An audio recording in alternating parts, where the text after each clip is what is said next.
Hello, everyone. Thank you for being here. So I'm just going to start straight away with some code, assuming that this works. Come on. Yes.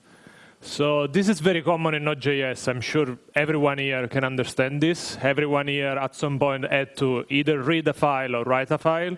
So this is like super simple stuff. We just take read file sync and write file sync, and then we read some content from a file, and then we write this content to another file, right? Super simple stuff. And this is kind of fine. We do this all the time, right?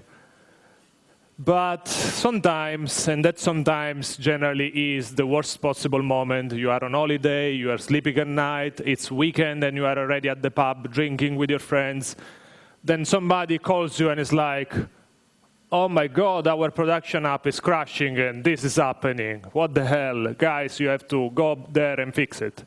And what's happening there is that we receive this error, which is file size is greater than the possible buffer. I don't know if you have seen this. I've seen this many, many times, and it's a very common mistake. But to actually really understand why this is happening, I want to show you a very funny analogy.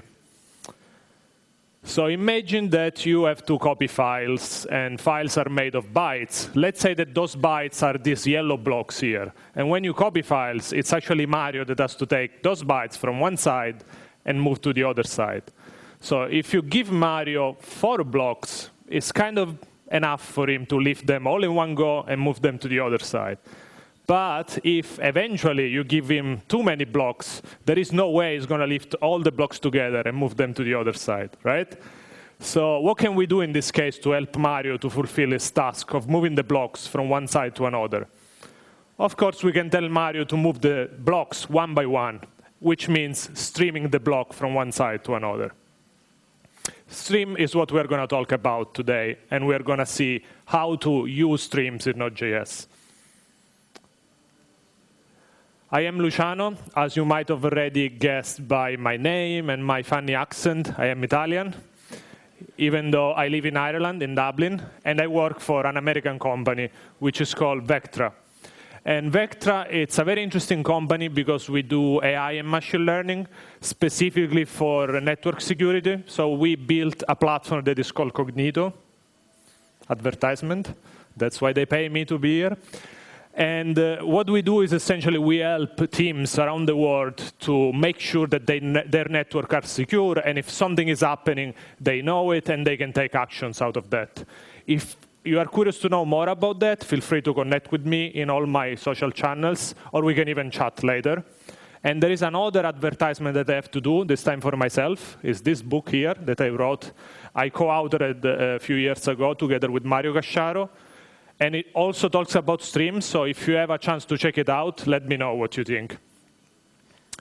So all the slides are already online, and I'm going to show you a lot of code examples. I don't expect you to understand everything straight away, because I'm going to go very fast. But if you get the slides now, you can go back or maybe spend a little bit more time in one slide that you really want to understand. So I'm going to wait 10 seconds for you to get the slides.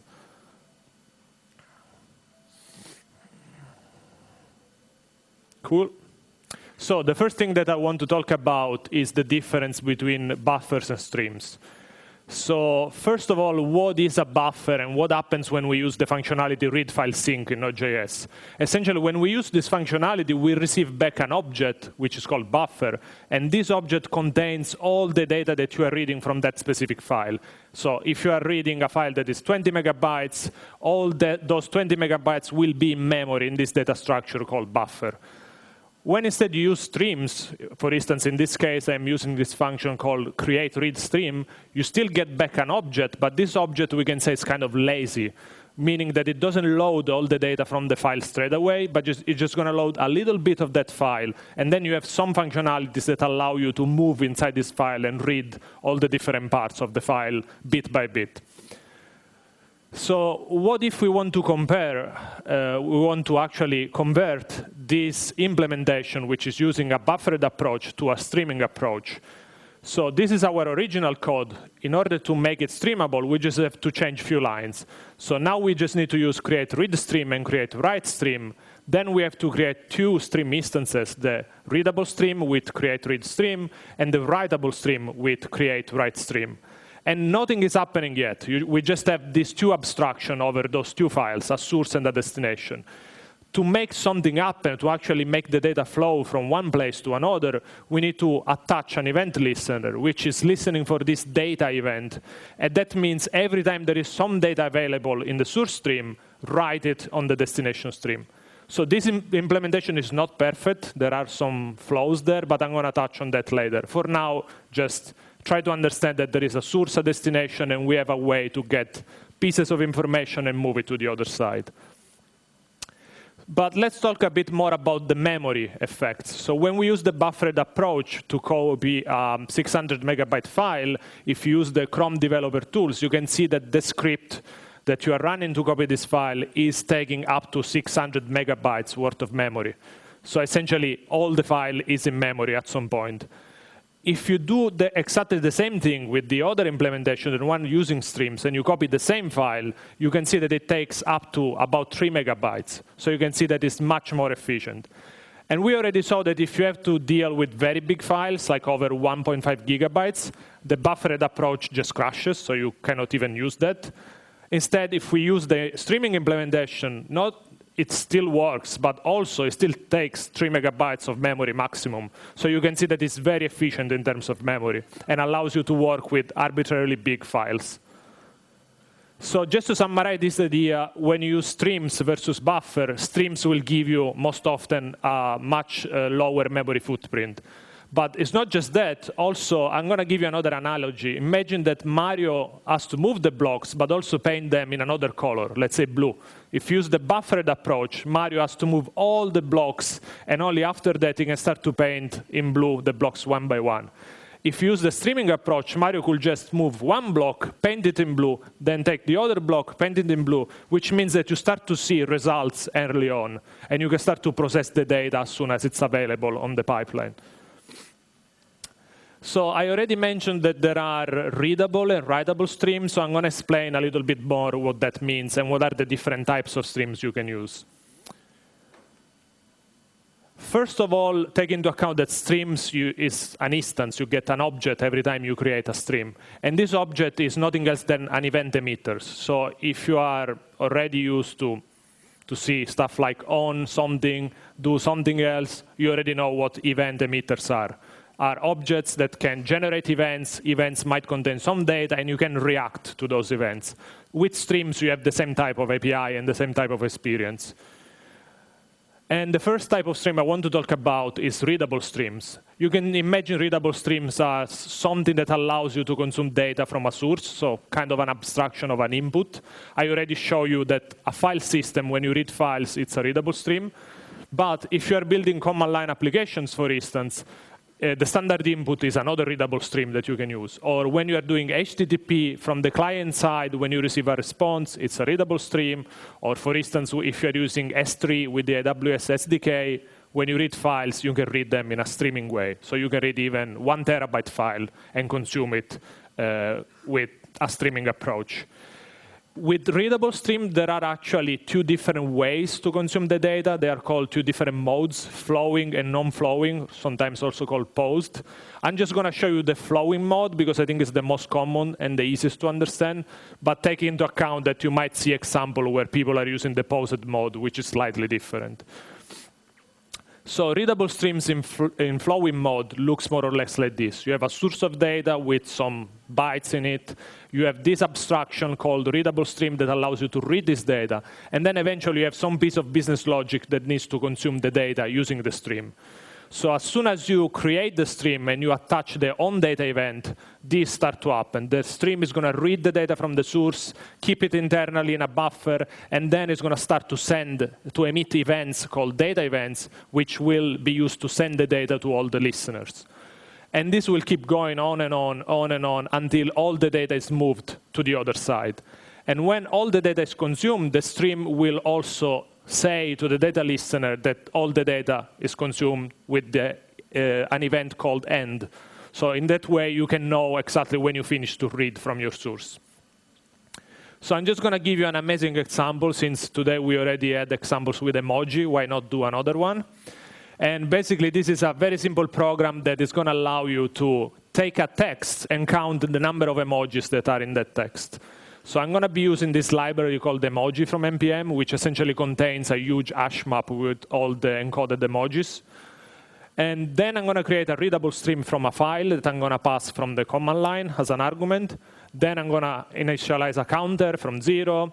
And then finally, I'm going to say, OK, on this stream, when you read it and when there is new data, take the chunk, read it as a UTF-8 string, and then for every character, check if that character is an emoji. If it is, just increase the counter. So if you take this amazing emoji art, which is Disney app, I hope you guessed that. So you can run it through this program, and it's going to tell you, in this text, there are 33 emojis. And this is a simple case, but you can have like gigabytes big file and check the number of emojis. It's still going to work. So another very cool thing, which is kind of a news in Node.js streams, is that since Node.js 10, all the stream implementation, readable streams implementation are async iterators. So if you really like async await, you can rewrite this program this way.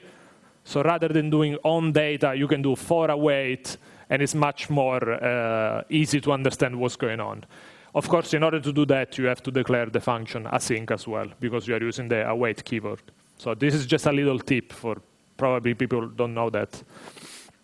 So the other abstraction I want to talk about is writable streams, which is kind of the opposite idea of readable stream. So if readable streams are input, writable streams are the concept of writing somewhere else, so output.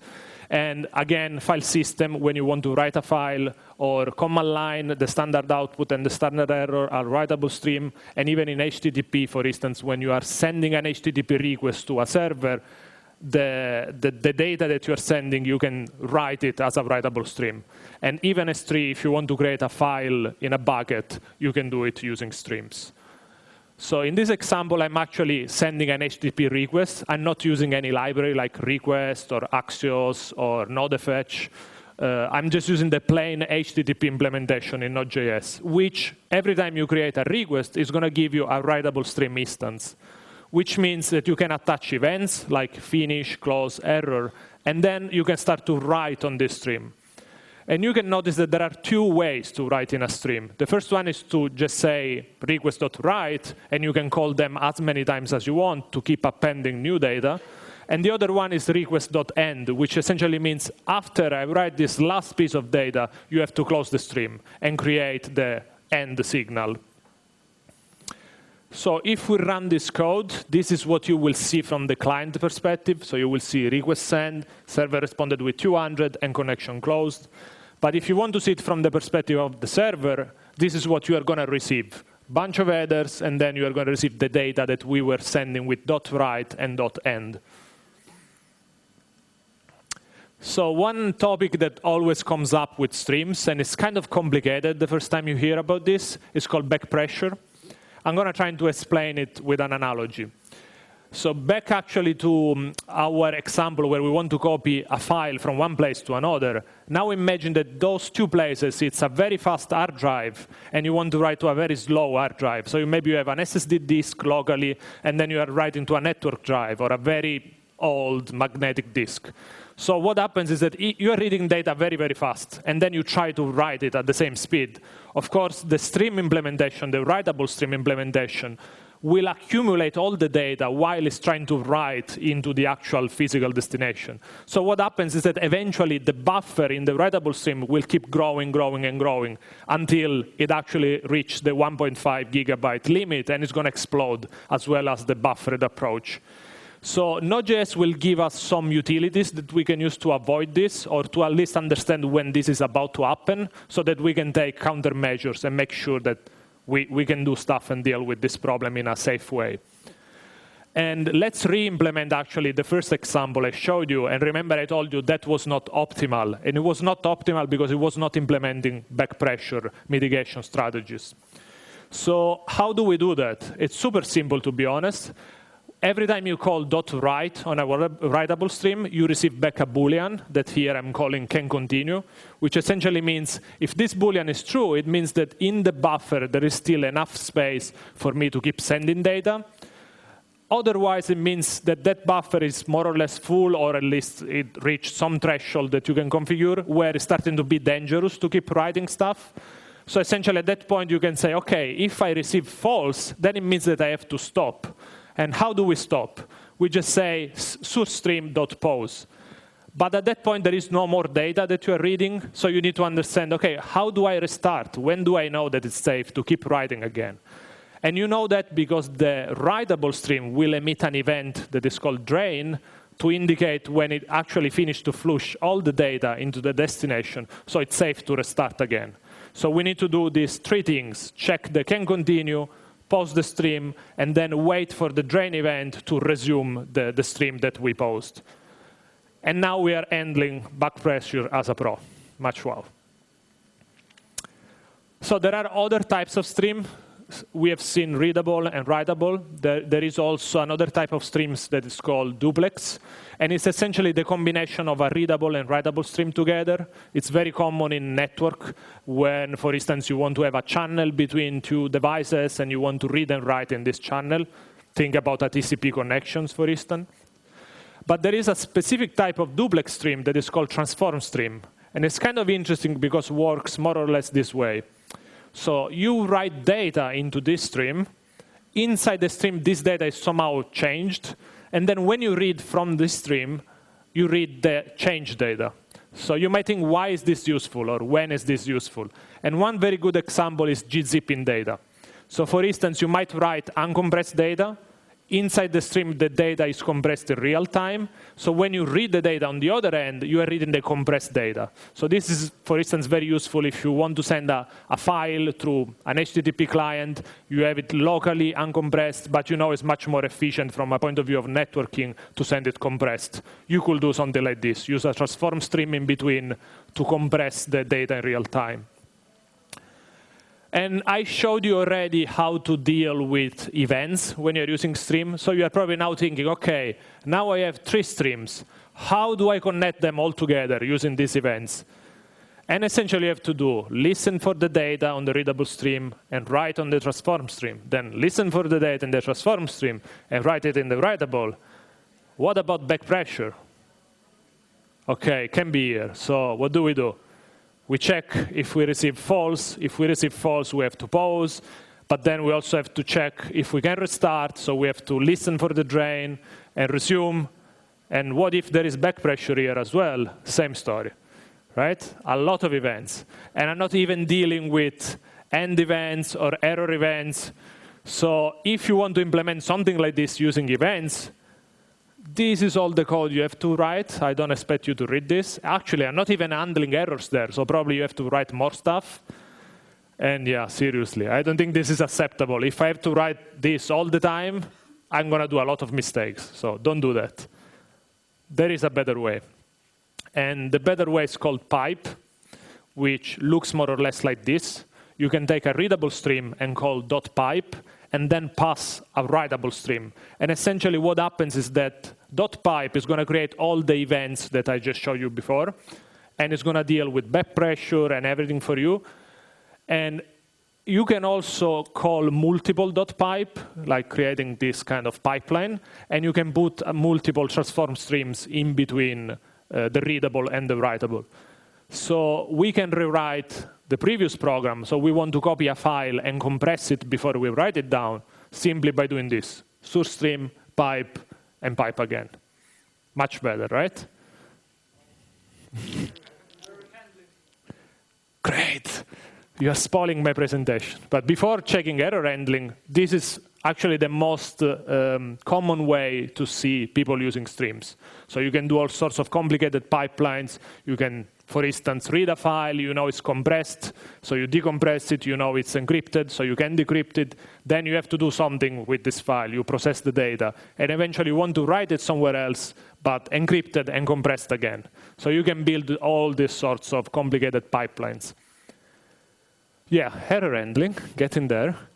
So the interesting thing is that when you use pipe there, every single pipe here will return you a new instance of a stream, which is essentially the combination of the previous steps.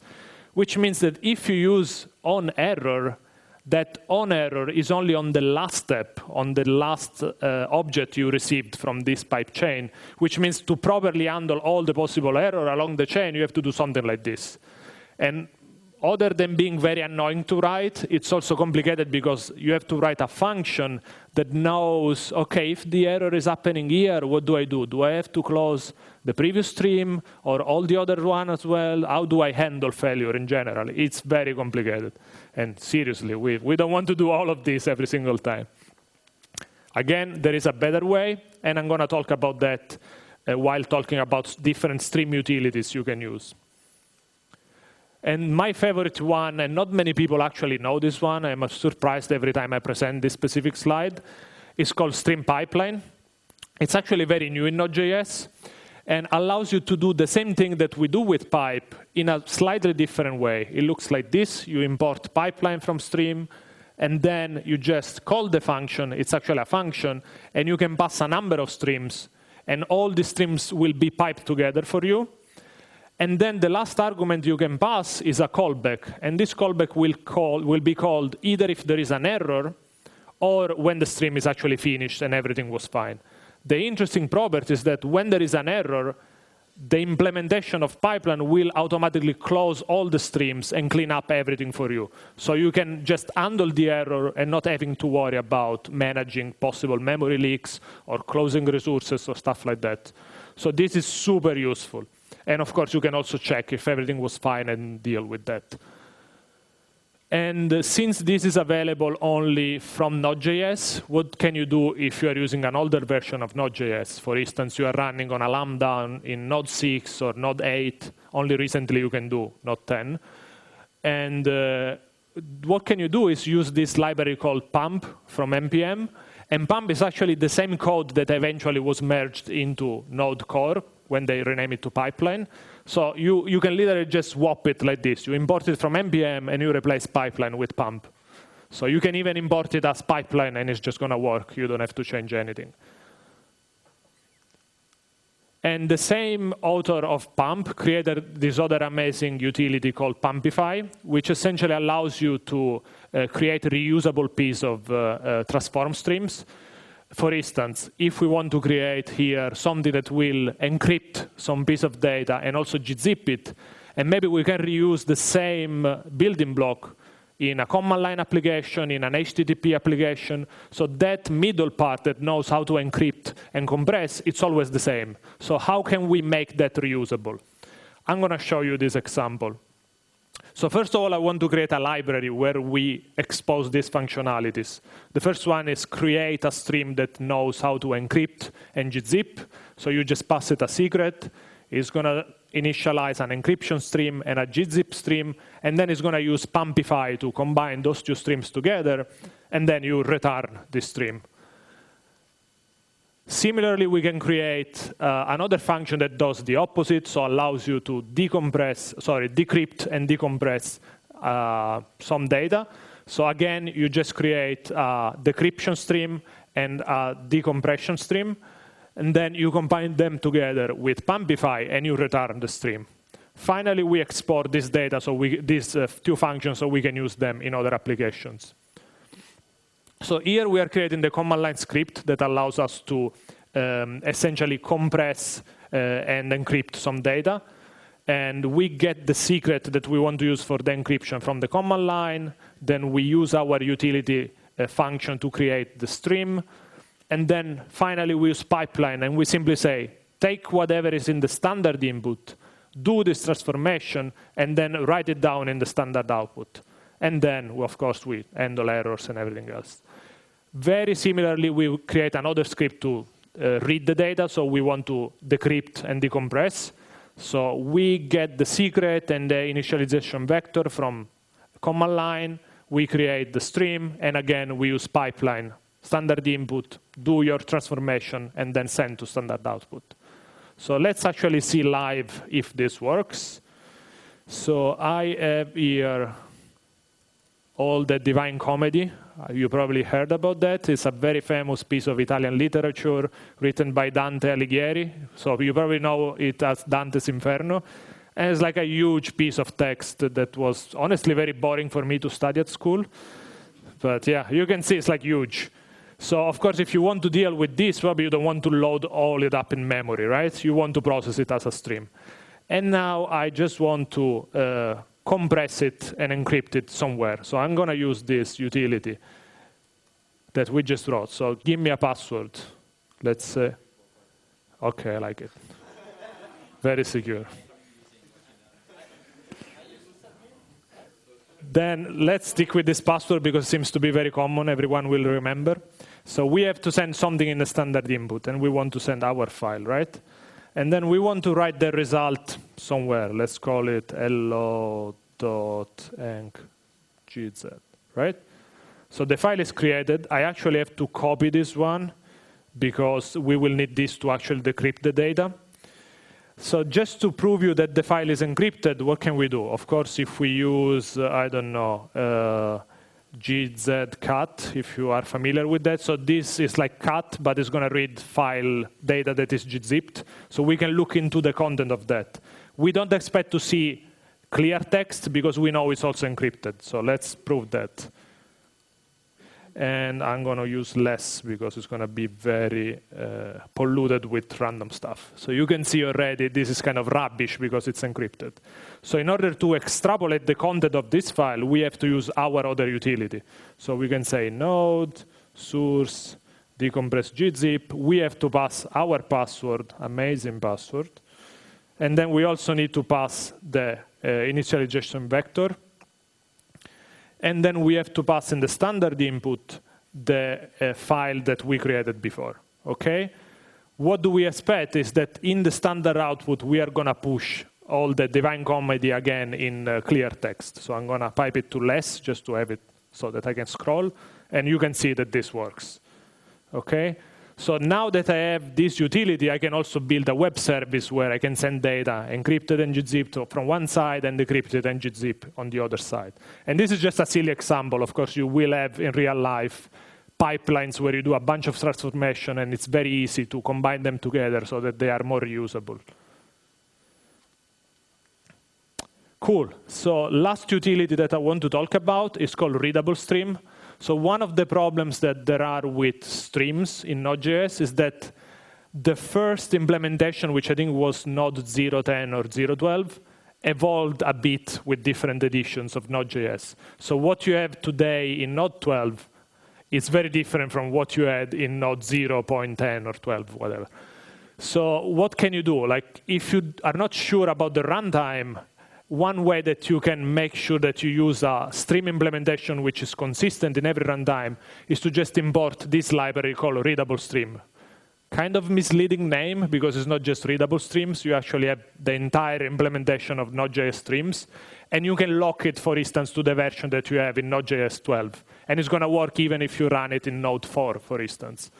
So it's very good when you are not sure what is going to be your runtime. Or if you are building a library and you want to use streaming so other people can use any other runtime. Also, the other cool thing about this library is that it's written in a way that can be transpiled and used in the browser. So we are going to do this funny experiment in a moment with more emojis. Spoiler. So what do we want to build? An emoji stream, which is going to be a readable stream, then some transformation stream, and then some writable stream. So the emoji stream is going to produce pieces of text where every piece of text is an emoji with the description of that emoji. Then uppercaseify is just going to make it uppercase, very obvious. And then DOM append is going to attach every single piece of stream that we receive into the DOM, into a list. So if we have another piece of information, it's going to be uppercaseified, and then it's going to go into the list. So we want to build something like that and use it in the browser using streams. How can we do that? So there are three abstractions that we can use. The first one is readable. So it's a class that you can extend. And then you have to write this underscore read method to actually specify the logic that allows you to consume the data from source. Then you have transform, very similar idea. So it's a class, you extend it, and then you have to override a method that is called underscore transform. Here we receive three parameters. The first one is chunk, which is the actual piece of data that is flowing. then encoding, which will tell you this is encoded in binary or UTF-8 or whatever, and then done, which is a callback that you will have to call when you are finished with the transformation. So you can also do asynchronous transformation. For instance, you can call an API for every chunk and use the data from the API to do something else. And then finally, we have our writable stream. And again, you extend a class, you override a method called _write, and here we have exactly the same parameters that we have for the transform stream. One important piece of functionality, every single time you want to send data from one step to another, in one of those methods, you have to call this.push and pass the data that you actually want to send to the next step. So let's start by writing our first readable stream, the amazing emoji stream. So we import the readable from readable stream, we extend it, we implement the read, and this read is super simple. We just have this array with all the emojis and their descriptions, so we just need to have a counter, and every single time we read, we have to move this counter a little bit and send the current emoji in the array until we get to the end. So when we get to the end, we can do this.push, and when we push null, it actually means the stream is over. So the stream implementation will send all the .end events for you. So this will close the stream for you. But of course, if we are somewhere in between in the array, we just need to take that element, send it over to the next phase, and then we are going to increase the counter. Then uppercaseify, super simple stuff. So we import transform, we extend it, we override this method called _transform. What do we do here? So we know that this is text, so we read this chunk of data as a text. So when we say toString, by default is UTF-8. So you will read the data as a string in UTF-8. And then we just call uppercase, and the result of that is what we want to push to the next phase. And since this is a synchronous transformation, we can just call done immediately to say, okay, it's done, you can get the next chunk. And finally, our writable stream. Again, we import writable, we extend it, we override _write. And here, what we do, we know that chunk is already a string that contains our emoji with the description uppercaseified. So we just take that string and we create a DOM element, actually a list element, and then we append that into our element with ID list. And then we call done to actually say that the work was done. So let's see how can we use all this code in the browser. It's super simple. We have those three new classes, so a readable stream, a transform stream, and a writable stream. We import them. And then we have to create an instance for every one of them. And then we just use pipe, or I could have used pipeline as well to make it a little bit safer with error handling. But this is not browser code because, I mean, we are using require, we are using streams. All these things are not available in the browser. So what can we do? We can use, for instance, Webpack, but you can use Parcel, you can use whatever you like to transpile this code into something that works in the browser. And eventually you're going to get an app bundle.js, which contains all the code for the browser. Of course, we need to create some HTML. So we need this HTML to have the list where we append the items and also the script. And then it's going to look more or less like this. So you can see here that the elements get appended one by one. It looks pretty cool. I hope. Maybe not. Yeah. So one thing where I actually cheated a little bit is that my transform stream in reality is very, very fast. So you don't even see the animation. So in reality, if you go to the GitHub repository and you check the code, I added an extra step that will delay elements from being appended. So at least you can see the animation. Cool. So just to finish off, I think that streams are amazing. They are a very good abstraction.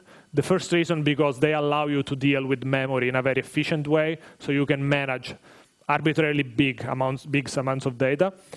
And also they allow you to process data as soon as it's available, so you can get early results. And then the other amazing thing is that they give you a very clear abstraction. So you can create those pipelines, and in those pipelines you will have a source, which is generally a readable stream, a writable stream, which is your destination, and in between, you can express your business logic through transform stream. And those transform streams are very reusable. Once you write them, you can swap input and output and use that transformation in other contexts.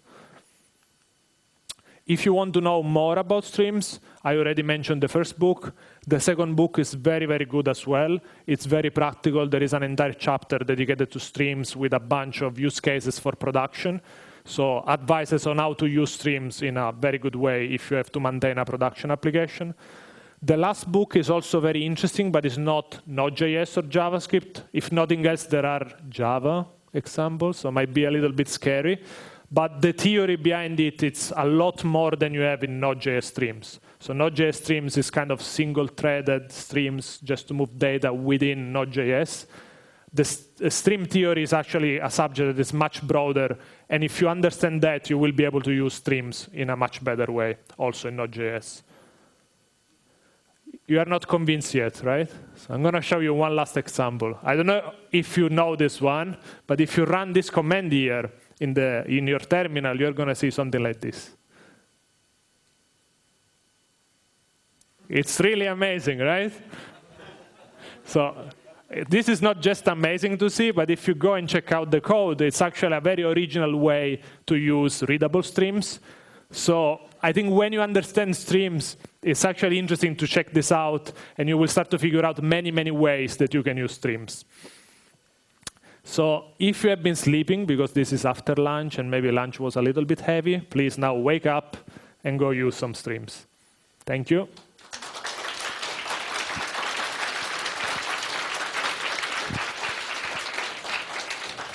Thank you so much, Luciano, for your talk. Probably guys have questions to you.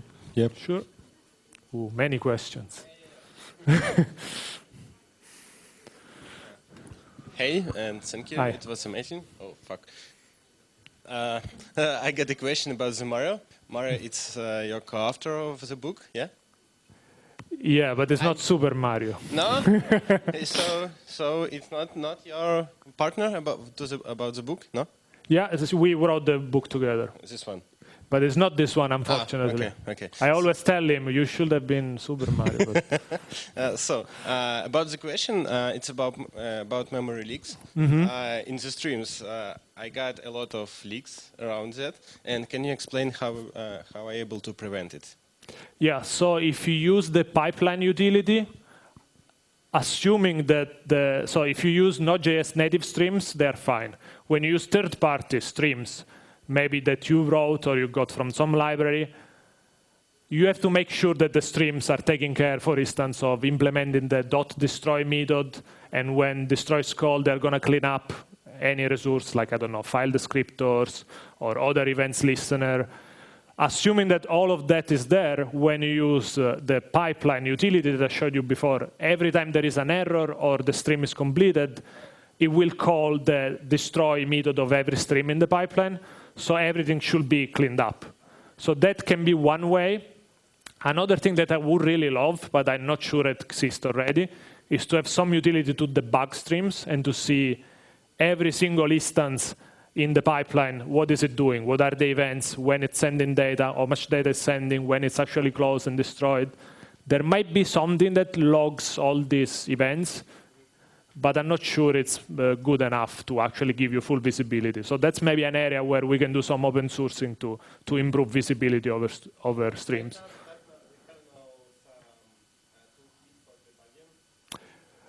So I think you can do a lot if you use the Chrome inspector. There is also another one by Nearform that is called Node Doctor or Node Clinic, which can tell you about some memory leaks. I don't know how accurate it gets, meaning I don't know if it's going to be able to tell you the memory leak is actually here, rather than just saying you have a memory leak.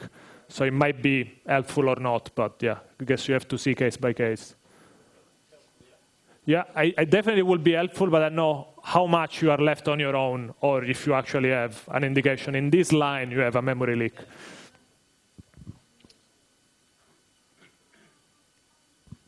Hi, thank you. I have a question. Is there any way to optimize how much data is read by the stream? can you actually configure that with the stream? For example, reading a file, can you specify how much data can be read and how can you optimize that? Yeah, actually, this is a very good question. This is something I skipped because, oops, you can talk a lot about streams. Let me go to one example somewhere here, I think. Yeah, here. You see when we created this readable stream, since we wanted to have some state, because we wanted to keep track of which emoji in the array, we created this constructor. And when you create a constructor, you have to make sure you call this super with options. So you're probably wondering, what is these options? Every stream type, so readable, transform, and writable, allows you to specify some options.